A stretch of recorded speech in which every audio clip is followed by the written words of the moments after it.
organizations with their marketing needs. We help them with things like reputation marketing, video marketing, social media campaigns, running some ads, getting to the target market.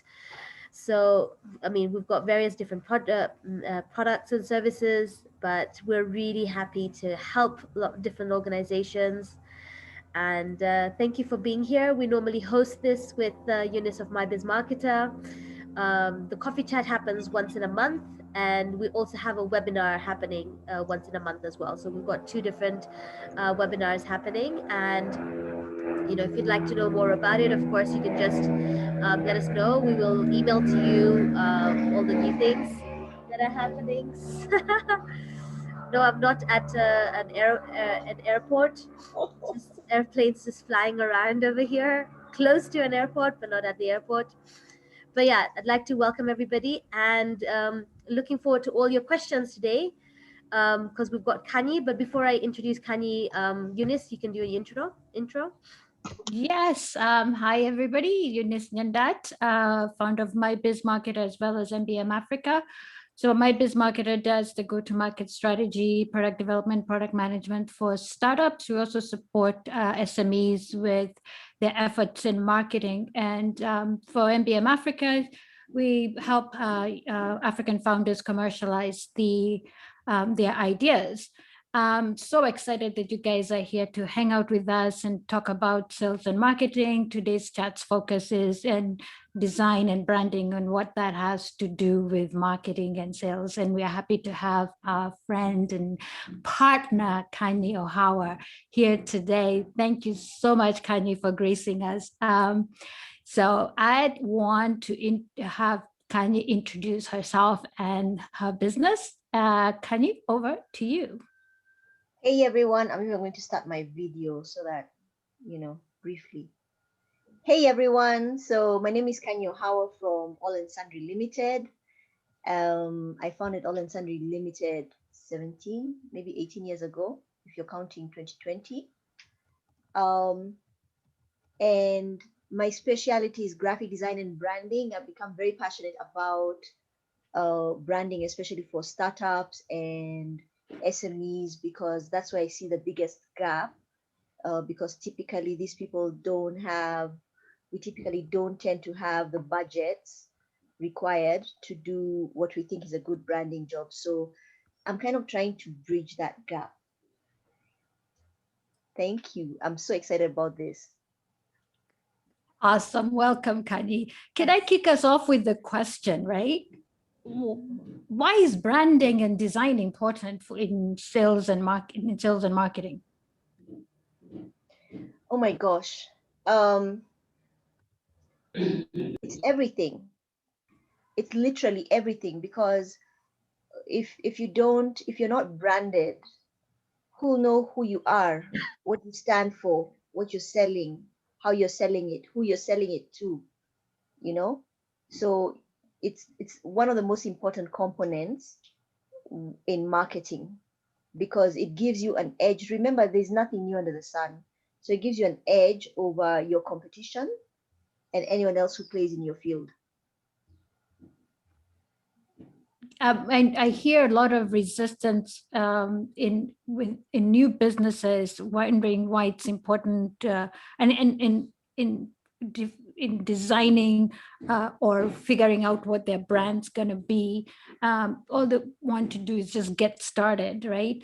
And they say, well, it's just creating a logo, put together a logo. Yeah. Well. And here's the thing. I used to think like that. When I first started my company, I thought, branding is basically coming up with a logo. And the truth is, a logo is a very small component of the branding process. I also had the impression that the process of branding is an expensive one, and it's something that's done by large companies, not small companies. Yeah. Over the years and with experience, I started having these conversations with especially my clients about, so I want a logo. And then I find myself asking, so what's the logo supposed to represent? What's your business? Where do you see yourself in, let's say, 10, 15, 20 years time? What are your values? because a logo is generally a visual representation of who you are and what you stand for and which industry you sit in and a lot of things. Yeah. And in order to understand that, you really need to understand where you're placing yourself in your industry, basically. So a logo, very important, but a very small part of the branding process. And I think the resistance is also from the fact that people assume, yes, it is an expensive. When you look at, like for instance, I know that you can get a logo downtown for what, 3,000 shillings. Yeah, but that's a logo. It probably has no connection with you or what you're doing, right? And the process of branding is actually a critical thinking process, because there's a lot of stuff that you need to think about, you know, before you get to the point where you come up with a visual representation of the entire process that you have thought through. So is that where we're going wrong? Because I'm busy hustling. I'm trying to sell. I'm trying to connect with customers. And I guess my message is not connecting with our customers. Are we getting our identities as companies or SMEs to our customers wrong in that way, because we've not identified who we are as a brand, and maybe we're translating our physical personal brands with our company brands? I think so, and everyone is guilty of this to some extent, because when you start a company, what are you thinking about?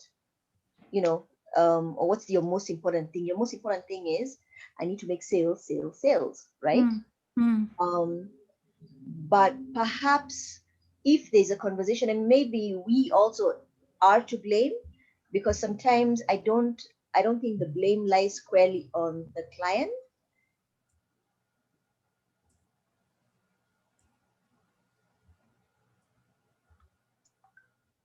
I think we've lost Kanyi here.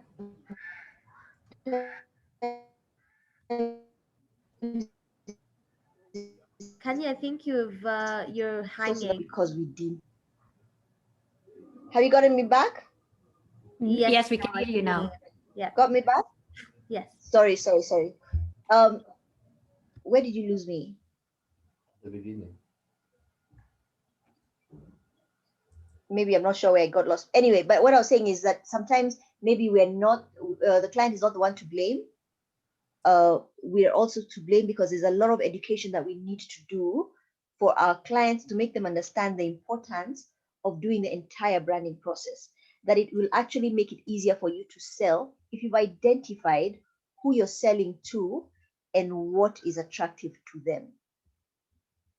Yeah, actually, Kanyi, we were speaking about that when we're doing the presentation for a startup event, right? And we're mentioning about like it's not about the colors you love, right? So we can have colors we love all the time, but then your brand colors should not be that. It should be reflection of what your target audience likes, right? What do they what is appealing to them, not what is appealing to you.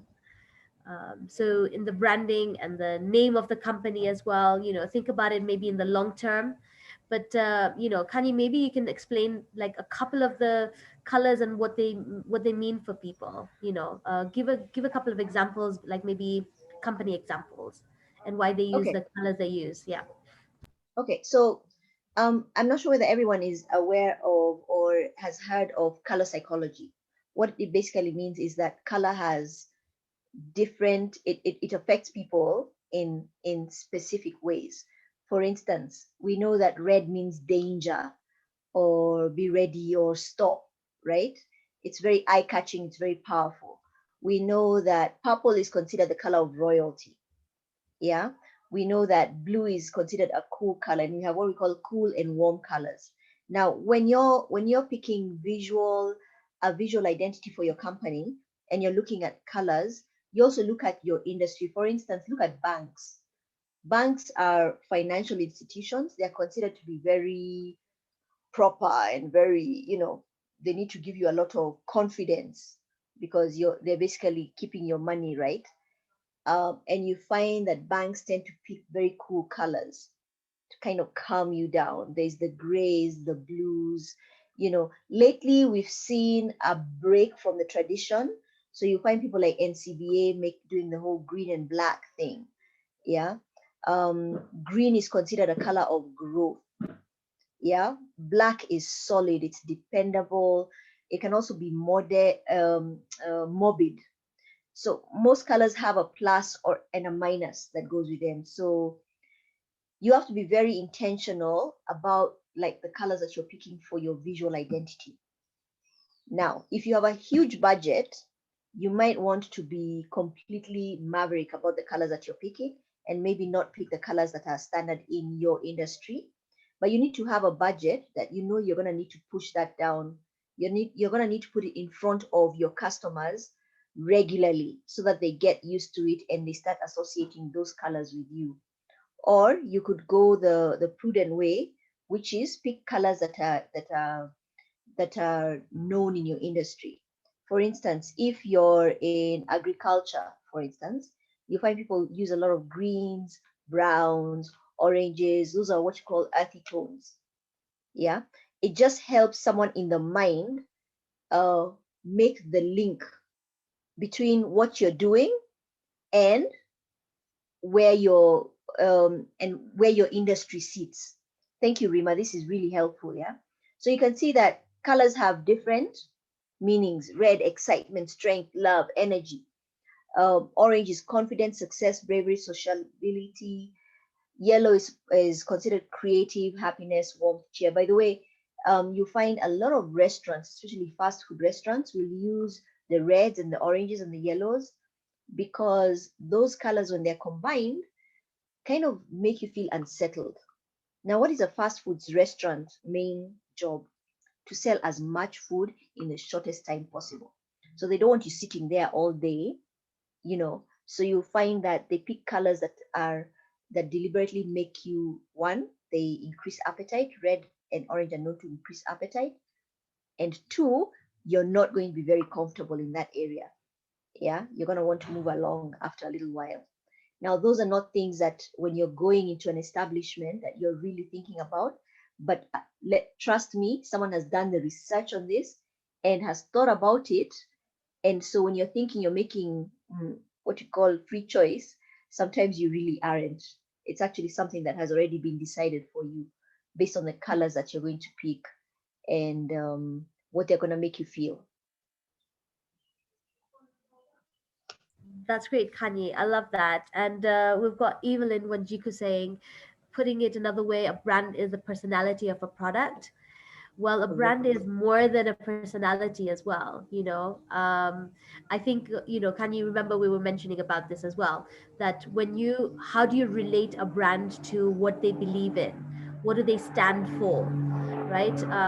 Maybe you can give a couple of examples on that, to actually understand why people do a lot of branding exercises, or what do they call a brand awareness. I mean, why would they do any of that stuff, following what Evelyn has said? Yeah. So basically, like now, let's say I'm starting a financial institution, right? There are already very many players in the field. I have what I call my unique selling proposition, which is why people would come to me specifically, right? And I need for my customers to know that as quickly as possible. And so I need that to be represented within my branding. So I'm going to be very careful about the kind of visuals that I'm going to be putting out there, because I want, let's say if I decide that I want to be known maybe as an SME bank, or a bank that helps small businesses grow in, let's say, the agricultural sector, or in a growing economy or something like that, I might want to use the cog. I think that's which bank is that has the cog? To show that we're helping you grow by being that cog that turns the machine. Yeah, you being the machine. Yeah, of course I could also be just talking off the side of my mouth. Maybe that's not what they were thinking, but that's how I interpreted it. And so if I'm looking for a bank that would help me that would help me grow like that, I would actually be attracted to them.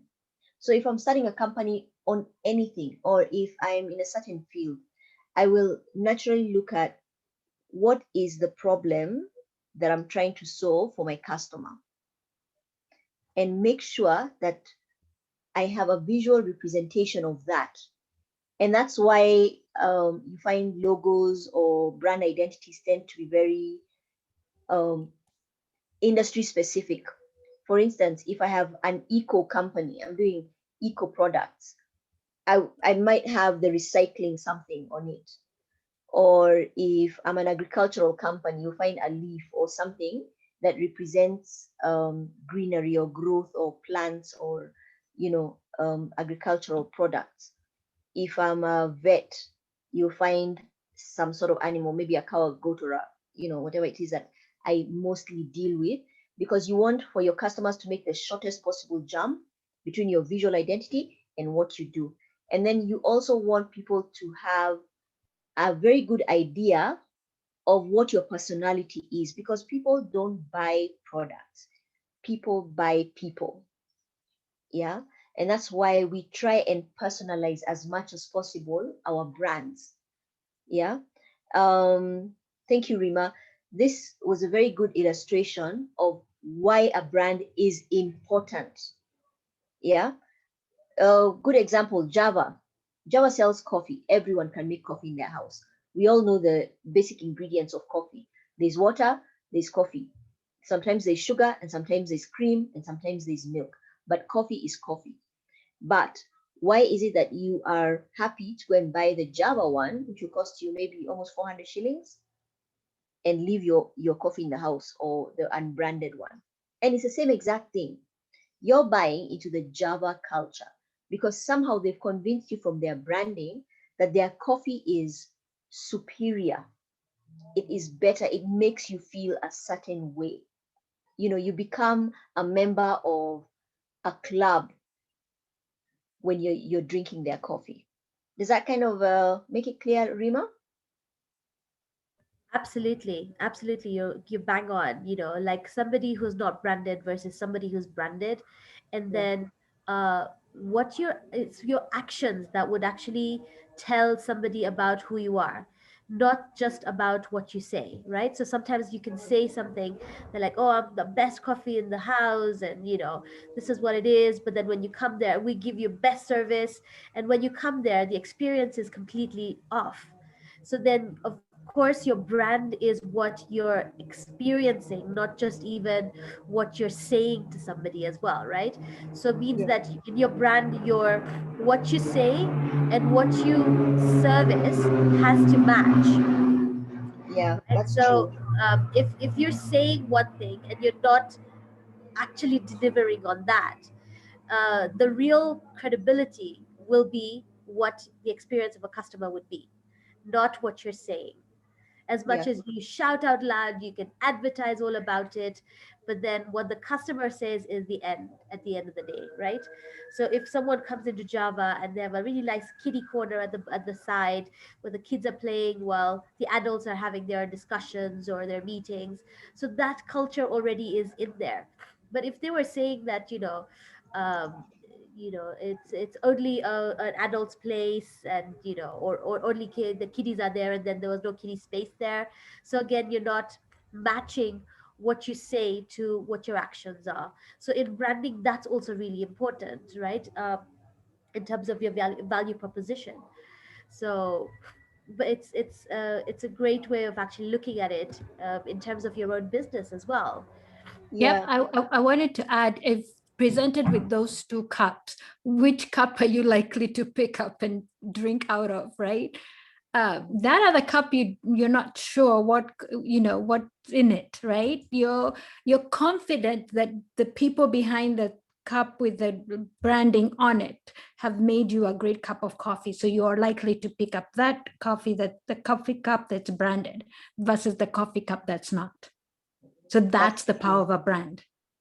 Also, people tend to say that, someone said this, that a brand is actually, your brand is what people say about you.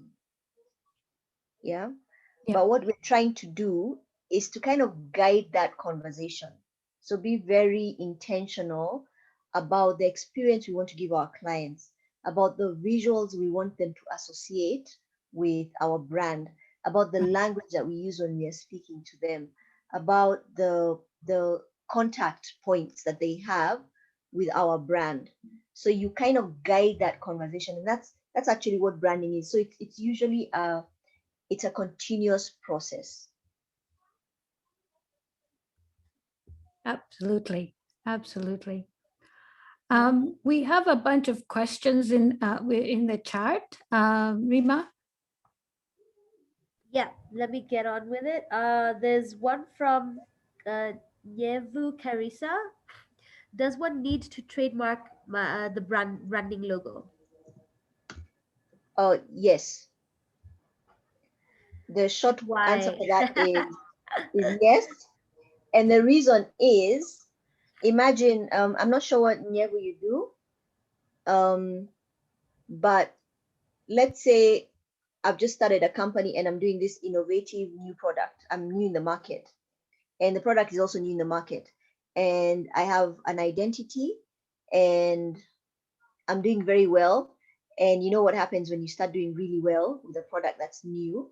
You immediately have 55 other people coming up with a similar product. Yeah. Now, if you have not trademarked your identity, what will happen is that it's very easy for an unscrupulous person to pick it up and then piggyback on all the work that you've done on marketing and creating your customer base and run with it. Now, if someone does that, then if you've trademarked your logo, so you just need to go to Kipi and start that process. But if you've trademarked it, then you have some recourse. If you haven't, good luck, start again, and you know, maybe learn from the process. I love that. Thanks, Kanyi. That was great. Good question. Yeah, we've got another one from Nekesa Bafula. I like the perspective of people by people. How does that impact for companies, especially startups, especially if you need to grow and you are new? Wow, that's a really good question, because I think that this is a problem that a lot of people, and not even just new companies, even companies that have been maybe there for a little while, especially if you consider yourself a small company, this is something that people struggle with. Where do you start? How do you grow when you're new and maybe you don't have the budgets to do the full-on branding process? And I would say, and Rima, you help me with this, is that you start by building your audience. Yeah, you start by identifying who your tribe essentially is, and your tribe are people who are the least difficult to convince to buy into you and your product. They're already disciples, they get it. Yeah, and you start conversations around that, because these are people who already understand your product, or you've educated them, they'll bring in their circles, and you kind of build your tribe from that. Am I right, Rima? You're completely bang on, Kanye. In fact, when it's startups, one of the first things we say is look for those people who are actually your market fit, right? So go, and that's why we say get out of the building and go and ask questions, get those people, so you have an idea of like who your target audience is. Go and interact with them, ask them questions, and Yeah, then see if that whatever you're providing as a solution is exactly what they need. And once you start getting that, you start getting even more perspective from them as well, right? So you say, they say, actually I need this because of this, and so you're building a product around what their needs are. And it's phenomenal because they're the ones who are guiding you, and it's really powerful, guys. Your customers are the ones who will guide you on your value propositions as well, right? And that's so close to what your branding and what your values are. So as a brand, what your values come out as is just from your customers. And what Kanye is saying is right. Maybe you start from your family and friends and networks just around you, and then you start seeing what segment, like you start segmenting people. The older people may like a particular part of the product, but the younger ones are like, this is the product that I really like. And so maybe you want to start diversifying from the start, or you say, no, actually, you know what, let's go with this kind of audience first, and then Yeah. now that's what you start building on. And then so your segmentation starts going in through from the start as well. And remember what I'm saying, that when you're going out there, that's where you'll start to get to know whether you were bang on the target audience that you were thinking about in the first place, or Yeah. is it somebody different that's there as well. But I love that, and I love the question, because startups have all these questions, right? And you want to test it out. And I suppose, in fact, even your branding, you can test out your branding with this customers, or With your your tribe. initial tribe. Yeah. Yeah. Yeah. Yeah. So sometimes what else Actually, happens is that you might think you have this solution for your customers, and then discover actually they have a completely different problem. Yeah, yeah, which you might very now true. then create a solution for. Very Yeah. true. Sorry, Yeah. I interrupted you, Eunice. No, you actually played it in right. And I was going to add, Grace had asked this question: is the confusion between marketing and branding a result of us marketers presenting the value proposition to our respective industries and clients? And I'm thinking it is us not understanding the customer's needs first. And when you get out of the building and go talk to customers, and the customers give you feedback, are we actually listening as marketers and us as business owners?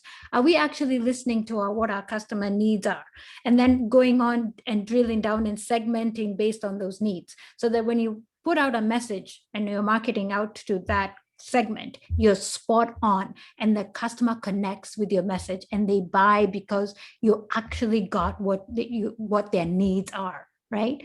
So that they feel when Java says, they've got the dawa for you, or they've got the coffee and the chocolate cake that's just spot on for you, you feel like they get it right. They've got the right chocolate size for you, or whatever brand is out there selling they've got it right. It's Yeah. because they've taken the time to listen and hear what you're complaining about, all their pain points, and that they can't fix them all, but they'll get the very ones that you care about the most. All right. So I think we need then to pay attention more, get out of our buildings, get out of our computers and our Zooms, and go talk to our customers. True. Couldn't have So said it if Kanyi, you could, if you could put a finer point to this, that confusion between marketing and branding to translate the value proposition, I appreciate it for Grace. well. You know, branding is who you are or who you want to be known as, right? I might give a very Right. simplistic explanation to this. Right. Branding is who you want to be known as or who you want to be seen as. Right. Yeah. Marketing is the process that you then translate, you communicate that to your target audience. Right. Yeah. So you must have figured out your branding way before you get to your marketing. Yeah. Absolutely.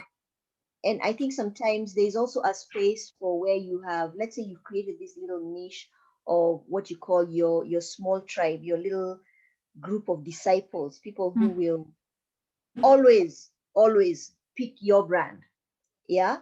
Speak to them about, when you start now testing out your brand visuals, test it out on them, hear their feedback. Yeah. Ask them what they feel about it, because those are the guys who you're basically going to be marketing to. Yeah. So it's you definitely need to have done your branding. You need to have thought through that first. Yeah. Before you're even getting to the point of marketing.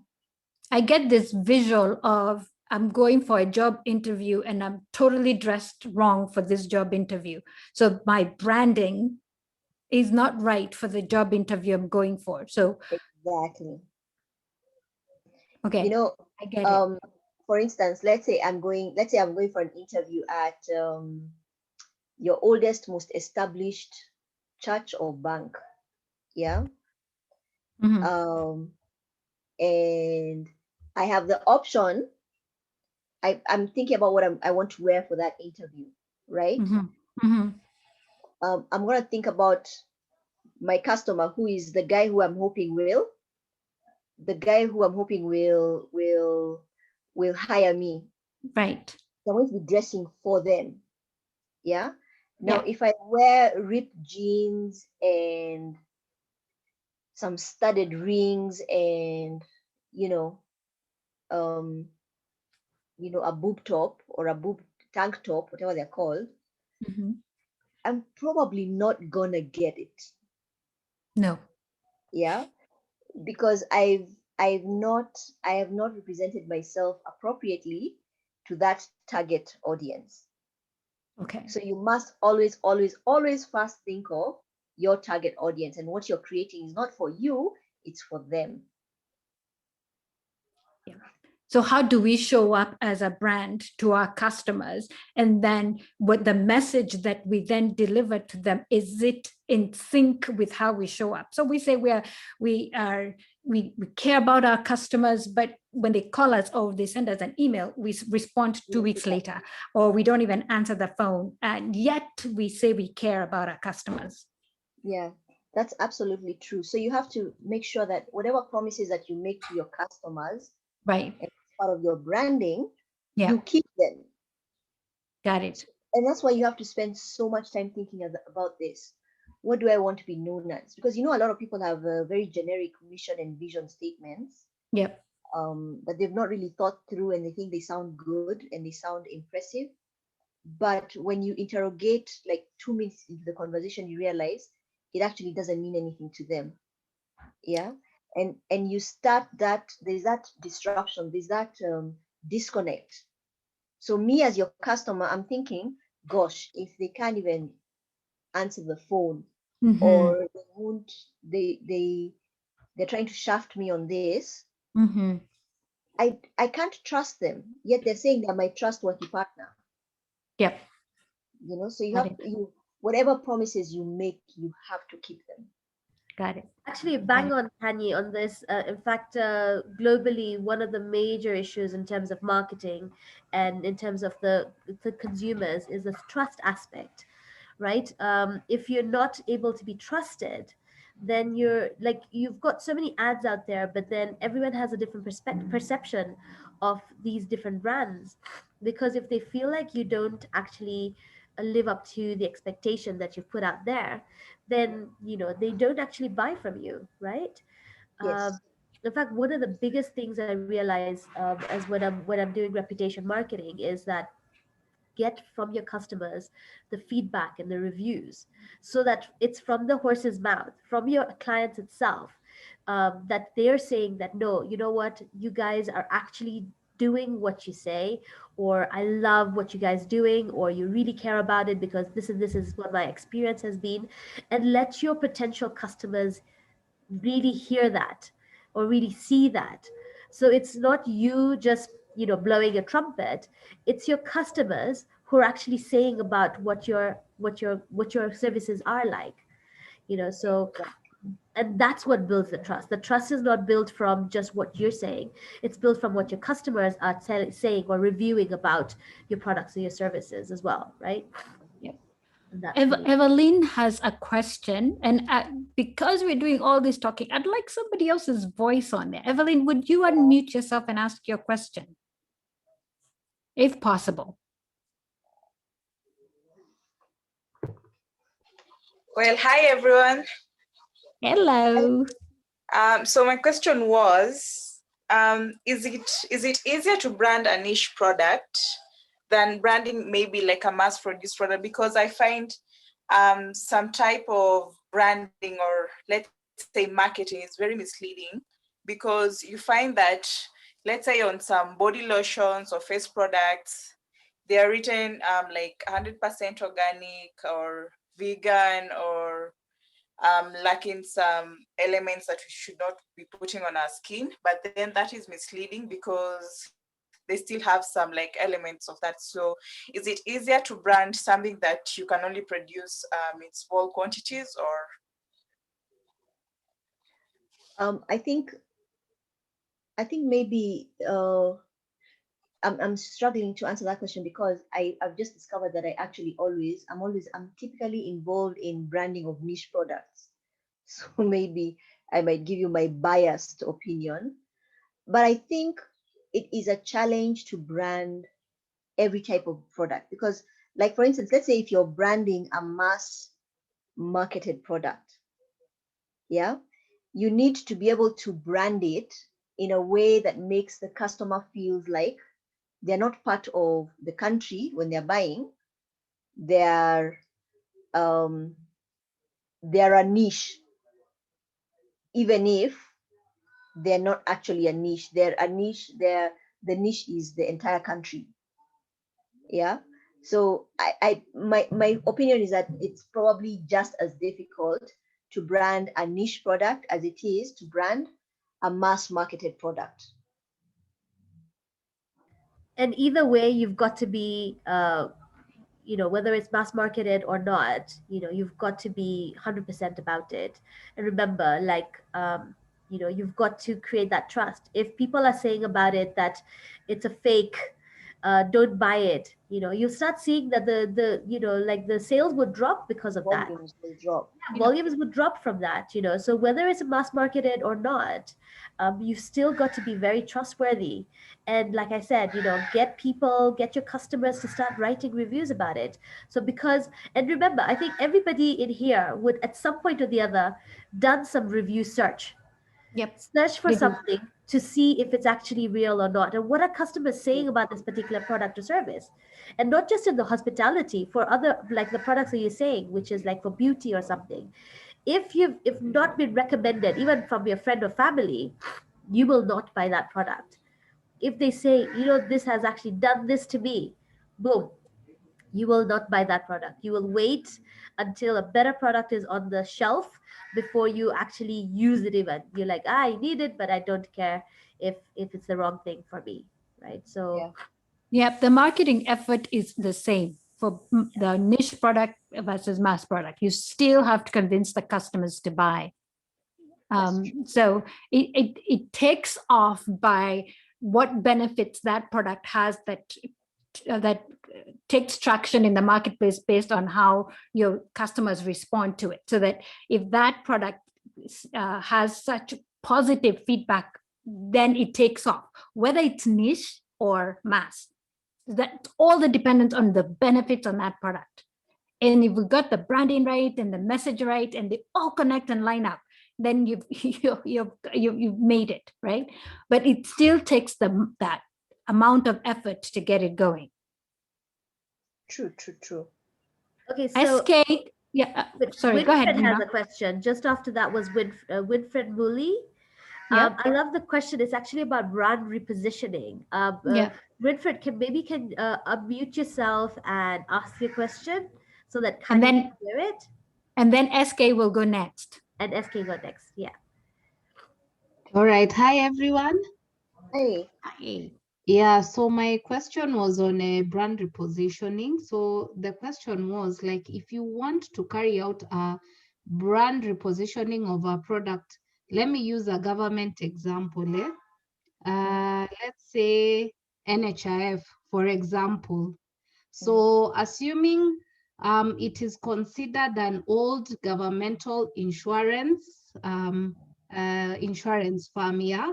But now, because we are having universal health cover coming up, how do we reposition this brand to make every Kenyan feel like they are part of it, and it's not just for specific people, in quotes, the poor?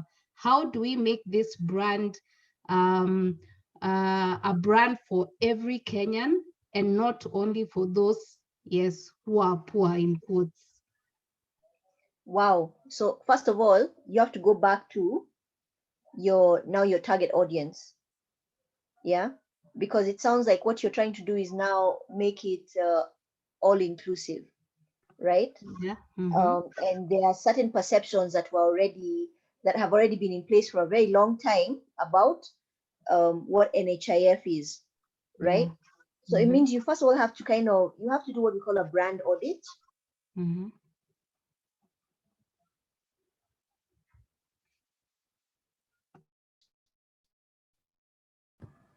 I think we've lost her again. There you go. What are people saying about Sorry. you? Sorry. You just have Huh? to start with the brand audit again. We'd lost you for a minute. Yes. Okay, sorry. So because you already have you already have people already think a certain way about you, start off with a brand audit, right? Because you really need to find out, so where are we at before you can even do any corrections? Yeah. And then who's our new target market? And it sounds like it's the higher income bracket, right? And what do they want?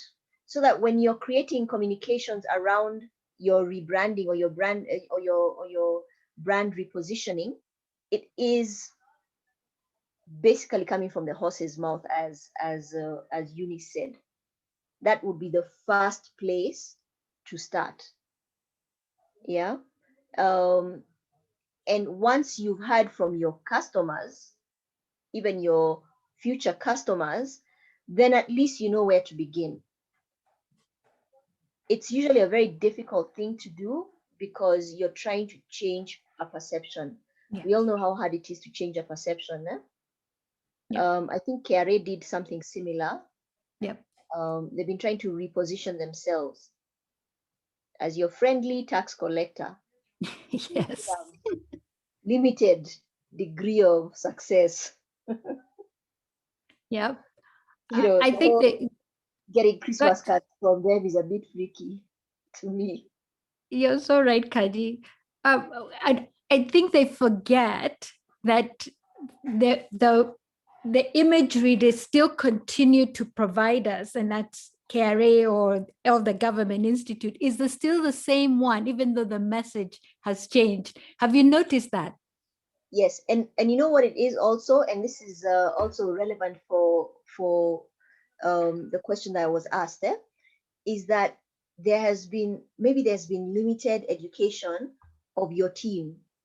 So maybe the messaging has changed, but the education has not been enough to change the mindset of even the people who work for you. So they're still in the old mindset and they're doing things in the old way. A brand repositioning means that everyone needs to start afresh, clean slate. Yeah. I could add that, in fact, that the partners of NHIF should then also be included in this brand identity repositioning, right? So that if I am the new target audience, that if I go to a facility, then I'm also asked to use my NHIF card. So they're not asking me for my private special posh insurance card first. They're asking me for my NHIF card first. And then, so then it becomes a norm that the first things utilized is the universal health facility. So it becomes a universal health utility for all. And then if you've got your posh insurance, then that you can afford, then you're supplementing that additionally. Then it becomes part of the conversation. So I think if partners involved, communities involved, and NHIF itself, it changes that mindset, as Kanyi says, imagery and messaging and communication and that education completes the entire picture. And Kanyi is so right. It's that you're saying one thing, but you're presenting another. It will never get to where you need to be until we synchronize everywhere. Yeah, that's true. That's true. And I like the idea of the synchronization, because remember, your branding is not just, like your rebranding or whatever. It's not just about the logo and what you say again. It's really the entire organization has to then shift. The entire organization needs to shift. And so if you're actually coming up with new values and you're going out with new proposition, you have to live those proposition. It's not just about the head of the organization who says about it, and the person right at the bottom who is actually the customer service person or your touch point is not living those values, right? So it's everyone across the board that is responsible for this, right? It's not just that person who's at the top or just the branding that's actually there. um, so that's really important to understand. I'm trying to look for SK's question, but I'm not able to see it. It was Oh, yeah. How do you connect your brand truth or value to yes. consumer truth values so as to develop brand purpose? Sorry, just ask it again. Yeah. How do you connect your brand truth or values to consumer truth or values? So the brand and then there's consumer as to develop the brand purpose. So you're developing a brand purpose, but then how do you connect the two, which is the brand side and the consumer side? First of all, you have to find the consumers who are looking maybe for your truth or who share the truth with you. So you start off with the consumers, right? And find out whether your brand truths and your brand values align with theirs. And where's the gap? Is the gap something that you can feel by, let's say, education or information or exposure? Yeah. Um, and I think this is what we all are trying to do constantly, trying to bridge the gap between our brand values and truths with the customer brand value and truth. It's a constant process because also it keeps evolving depending on what's going on in our environment. I know there have been some massive shifts in the last couple of months on this because the things that were important before are no longer important. Things, what customers value now is very different from what they valued before. So it has to be an ongoing process. And what I'd say is first find out what the brand, what what is it that the customer wants. Yeah. How do you then define their values and truths for them in a way that aligns with what your values and truths are, if that makes any sense at all. Kanye, you're really bang on in terms of still, I think we come back to listening to the clients, listening to the customers, right? Yeah. Everything kind of boils down to that because now it's not about shoving something down someone's throat where initially brands and companies had that upper hand, but now we've got so much competition. So how do you actually get a piece of the pie as a company with all the competition that's there, right? So obviously the first thing you need to think about is how do I best resolve a client's needs, how do I best provide that solution, right? So obviously going back to that question about what do the customers need and asking them. So then now using that feedback, which is why we always say in marketing, use a feedback loop. So at every certain touch point, you say, hey, how was this? How was your experience in buying from us? How was it reaching out to us? How was it when we're delivering something? Were you happy with that?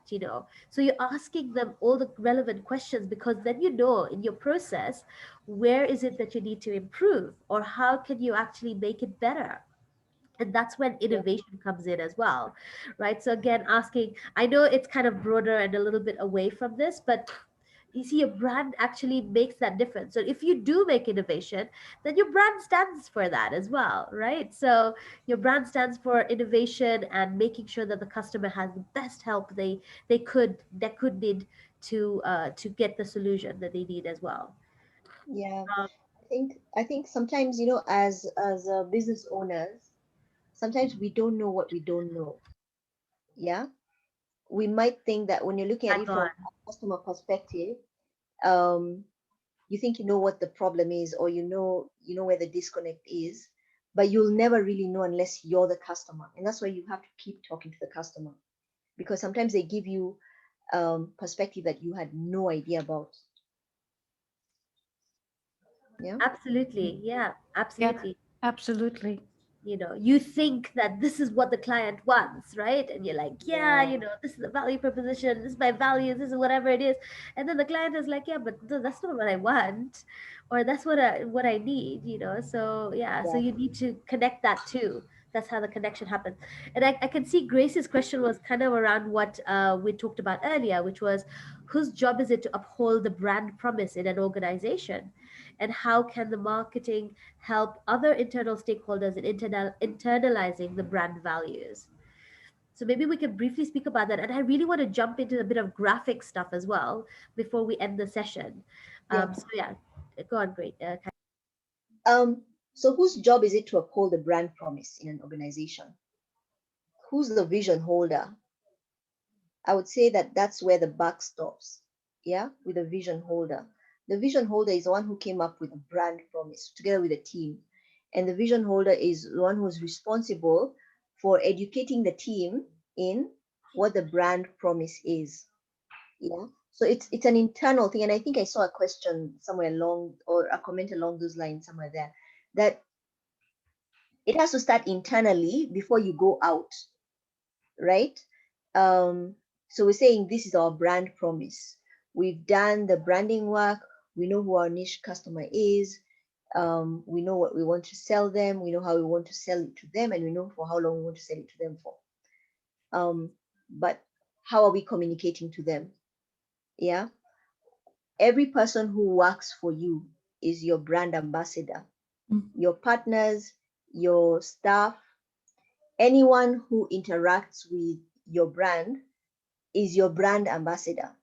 So you need to actually have several internal conversations about that, because and this is a problem, and I'm speaking from experience, this is a problem for especially small businesses, that you find that you have this brand promise, but maybe your people don't get it. Yeah. And that communicating it to your people in a way that they get it and they become your brand ambassadors can be very challenging. And you have to be patient with it, and you have to keep communicating, and you have to remove the jargon from your conversation completely and make it so simple that they find it easy to remember and to internalize. Yeah. So whose job is it? It's the vision holder and team and partners. Finished. Great, Kanyi. That is really good. Yeah, we forget about our internal customers, right? And in our internal customers are just that, our staff, our directors, our managers, our partners, our suppliers, all of those people as well, for sure. So that's great. Okay, so just to touch on the brand, like the graphics aspects of things, right? Yeah. Maybe you can say a couple of do's and don'ts when people are putting some artworks together. And social media is like the biggest place where people are doing stuff at the moment. So what are some of the things that you can advise on in terms of the graphics when you're doing your branding, especially for brand awareness? Okay, first of all, let's say if you're at the point where you need a brand identity, which is your logo, right? One, the most important thing to remember, you're not designing for yourself or your family or your friends. You're designing for your customer. Okay? And that is who you need to be creating visuals for. So you need to find out, how does your customer speak? How do they communicate? Let's say your customer is in the group of 18 to 21. Yeah. They have a certain language that they use. They've got certain catchwords. I'm sure you've seen the Safaricoms and the banks using 22 QK. It's very deliberate. They're talking to their target customer. So you need to find out who's your target customer again. And typically what you do is you create what we call a customer avatar, and that's your ideal customer, as in pretend that your ideal customer, all the great things about your best customer. Create one profile, or maybe two, or whatever you segmented, right? Yeah. How do they communicate? When do they communicate? Yeah. What are the colors that you're using to represent your brand? And then keep it consistent. Okay. when you're looking, if you're at the point where you're creating, let's say, a logo, keep it simple. So simple that if your identity was in black and white, it loses nothing. Yeah. If it lost all color, if we suddenly went back to black and white TVs, your identity has lost nothing. It still stands strong without color. Yeah, exactly. Thank you, Rima. You've seen the Nike swoosh, Toys R Us, Coca-Cola, McDonald's. Locally, we'll have like KCB, we'll have Safaricom.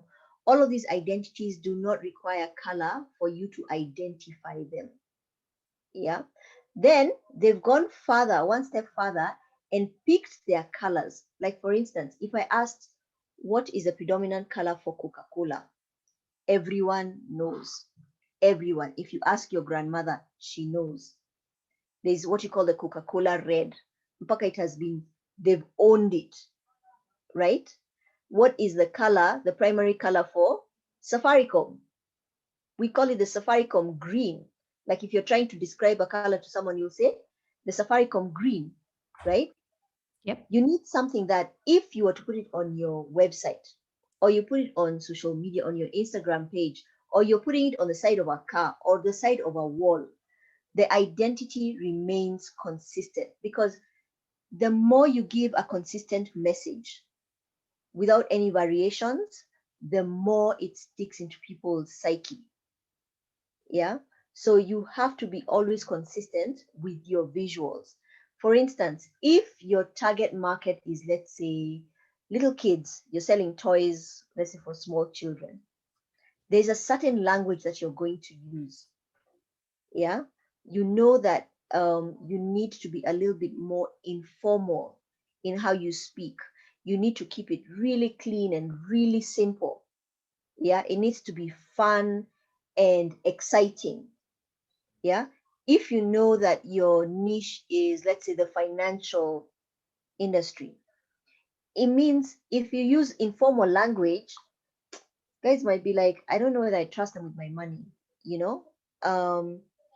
Or let's say even the choice, your selection of, let's say, fonts. Yeah. Fonts is another whole, it's an entire topic on its own, because different fonts have different psychological impacts on people. Yeah, you will find that some fonts are considered female, some are considered male, some are considered neutral. Yeah, thank you again, Rima, for stepping in so timely. Yeah, some are considered fun, some are considered formal, and some are considered informal. So that's stuff that you have to think about, because you want, when you're even sending out, let's say, your emails, you want, again, consistency. So you can't be sending out emails in the morning using, let's say, Arial, the font Arial, and then tomorrow or in the afternoon, you're using, let's say, Times New Roman. What that does in a possible customer's mind is it creates a disconnect, and they think, gosh, this is going on in the background, by the way, subconsciously. They're thinking, Subconsciously, yeah, I was just I gonna say. can't trust these guys. They're not reliable. They're not consistent. So consistency is key. Yeah. So always look at, like, go to your social media pages and look at the way you communicate. Yeah. Does it speak to your ideal customer? Does it speak in the language that they would understand? Does it use words that they would understand? Yeah. Does it have visuals that they get? For instance, there's this meme for those of us who are, on the wrong side of 40. There's this meme that you see with a cassette, you know and if you're going to use something like that to, let's say, a 21-year-old, they don't even know what that is, and so they'll totally miss your point. Nike you see the way Nike's visuals are very, very clear. They always have their swoosh somewhere.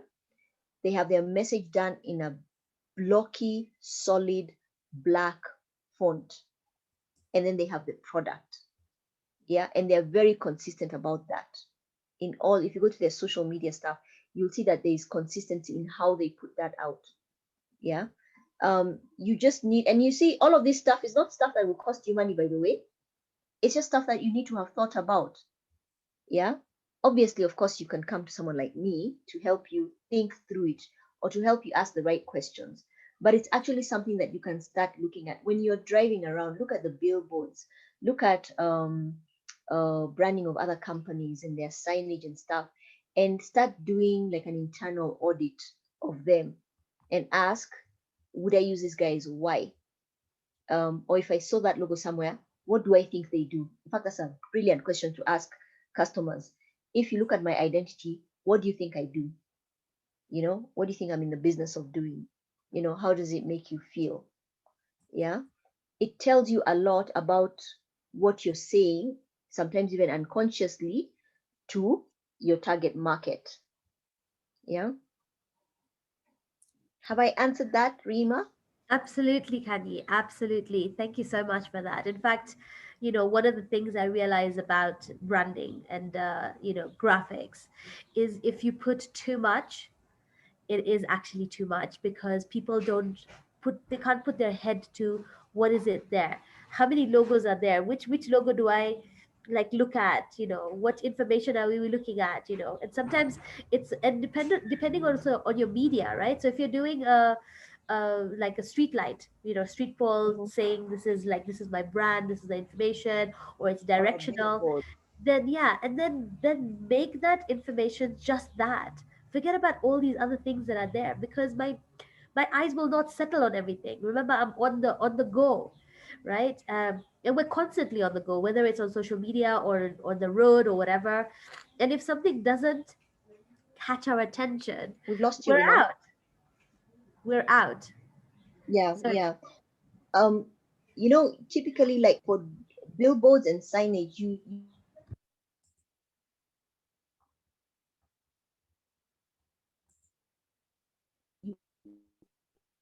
Oh, you we basically froze again. 3 seconds. Okay. If you don't catch that, sorry, I'm back. Yeah. I'm back. Yes. Don't capture their attention in 3 seconds. That's it. It's a wrap. They've moved on to the next thing. Yeah. So keep it very simple. Very, very simple. absolutely, absolutely. Yeah. Okay, guys, I mean, we're past the 2 o'clock mark, and I know people would probably want to go back to work and everything. I just want to say, first of all, Kanyi, thank you so much for joining us today and answering our questions on branding and graphics. It was just really good. And I want to thank everybody also for joining us today for our coffee chat. Like I said, we normally do this once in a month, and we also have a webinar happening once in a month, so we will keep you posted on what the next one is going to be.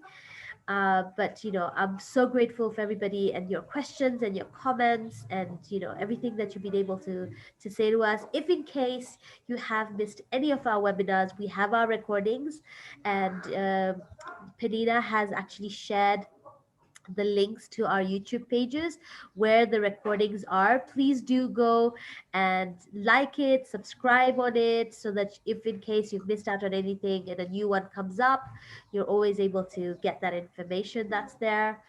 Thanks, Kanyi, for sharing your email address. So if you have any more branding questions, please feel free to reach out to Kanyi on her email address over there. You can go to our website and check it out as well. Come to us, ask our questions. We love to actually hear from you. So please give us feedback on how you like this event as well. What sort of topics would you like us to cover? We'd love to hear from you, and because we would love to actually create content around that as well. So please, even in the chat, let us know what kind of topics you'd like us to cover, and we can be able to do that. Um, but thank you Thank you so much guys so for much. having me. Yeah, I really enjoyed this. This time it's gone so quickly. I I know. know. And apologies to anyone who we've not answered your questions. But you can always reach out privately and just, try as much as possible to answer them for you. Great. And So, now, yeah. if you've got a key takeaway that you'd like to share with Kanyi that you took away from this session, please type it in the chat. Let her know what you're taking away from this session. I've got to go back and for me this week my theme is customer is the hero, and if you center your marketing and all your marketing efforts and that around that customer, understanding them, make them the hero, I think we'll do better in marketing to them and selling to them. So for me is connecting and making my customer my hero. Awesome. Great. We've got a few more. Mary says, I've taken in brand before you market. I love that. Awesome. That's brilliant. Really good, Mary. Really good. And then Yes. Maureen says, I'm taking away create a customer avatar. Yes. And by the way, Brilliant. guys, there's so much information out there, like on YouTube and on the internet on how to do some of these things, that it really should not be it should not be from lack of information. It's there's so much stuff out there, there's so much content. Yeah. I think the challenge for all of us is the execution, the implementation and execution. Yes. Great, Sheila. Branding is for the customer. It really is, right? It's what the customer says about you, not about what you're saying about yourself. So Correct. that's great, Yeah. Sheila. I've got SK saying, I learned brand purpose starts from the customer feedback. Brilliant.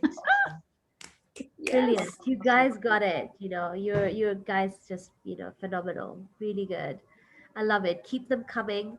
We're here for a few more minutes if you'd like to, like maybe another 5 minutes or so. So yeah, keep them coming. Let us know what you have learned from today. And if you want to unmute yourself and say it to Kanyi, just go right ahead. You're welcome to do so. I think we're tired of hearing ourselves too.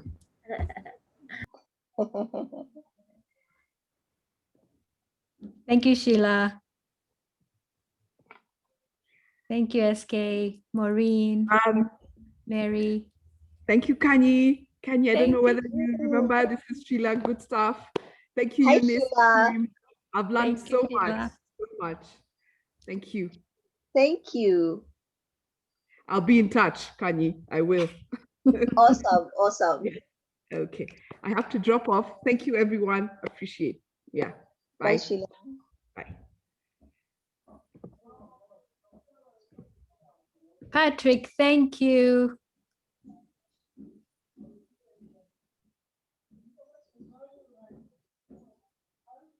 Tabitha, thank you. Yeah, thanks, Tabitha. Thanks, Patrick. Really appreciate it. Do ever just reach out to us, if you need any Mary, you too. information. Thank you. Yeah, See you next anything you guys time. need, do reach out. Thanks, Mary.